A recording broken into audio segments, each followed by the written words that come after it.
Bonjour et bienvenue sur Mariage et Vérité, une chaîne qui explore la réalité du mariage avec sincérité, en s'appuyant sur la sagesse biblique pour affronter les défis conjugaux.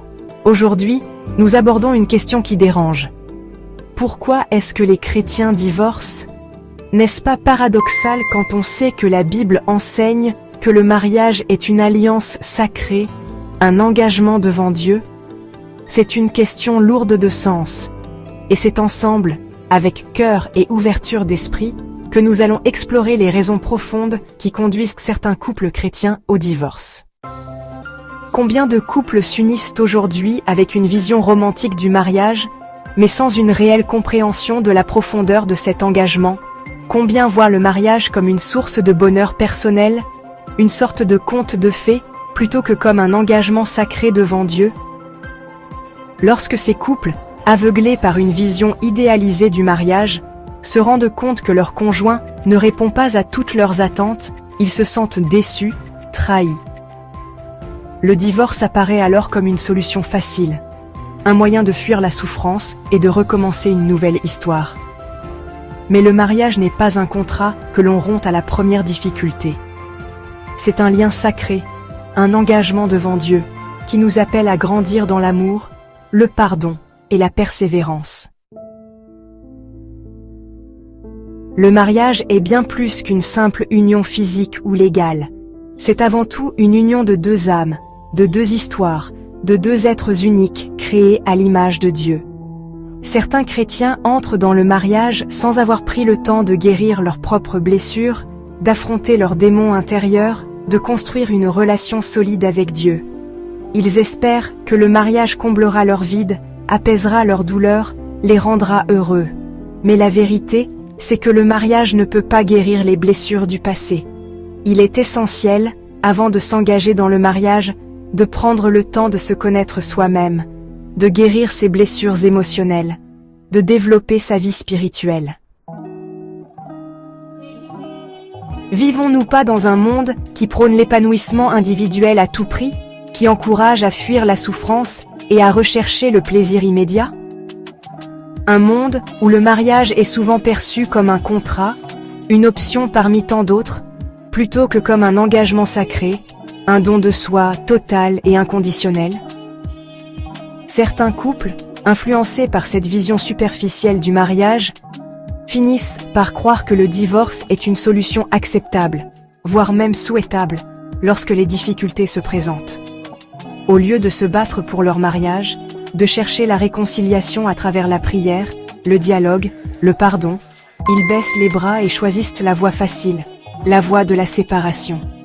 Ils oublient que le mariage est un chemin de croix, un chemin de sacrifice, un chemin où l'on apprend à aimer comme Jésus nous a aimés.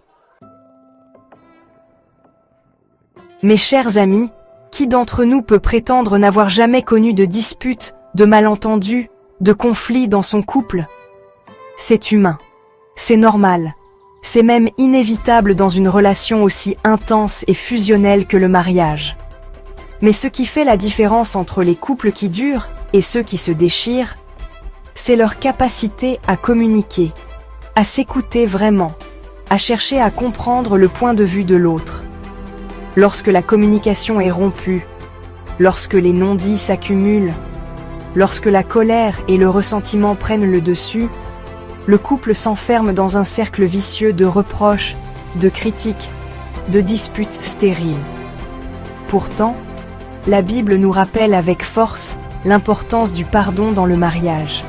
Éphésiens 4:32 nous dit « Soyez bons et pleins de compassion les uns envers les autres, pardonnez-vous réciproquement, comme Dieu vous a pardonné en Christ. » Le pardon n'est pas un signe de faiblesse, mais une preuve d'amour, de force, de maturité spirituelle.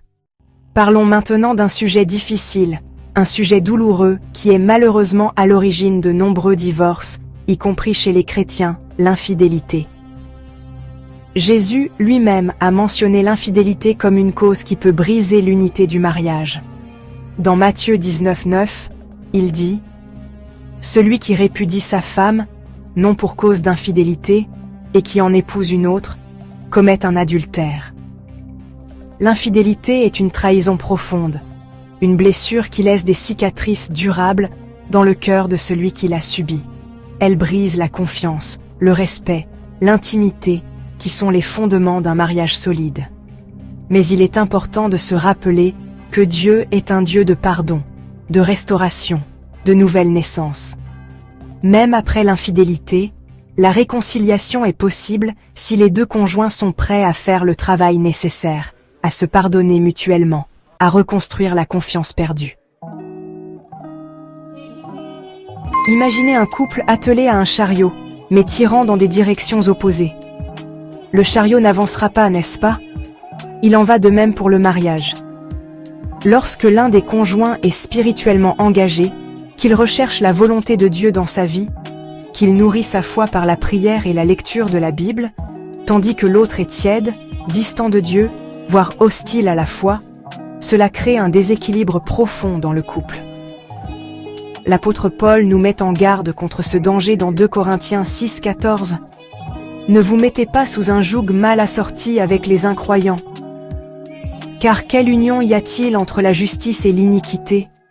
Ou quelle communion entre la lumière et les ténèbres? » Avec le temps, cette distance spirituelle peut créer un fossé infranchissable entre les conjoints, les conduisant à la séparation. Le mariage, mes chers amis, n'est pas une invention humaine, un simple contrat social. C'est une institution divine, créée par Dieu dès le commencement, comme nous le rappelle Genèse 2,24. C'est pourquoi l'homme quittera son père et sa mère, et s'attachera à sa femme, et ils deviendront une seule chair.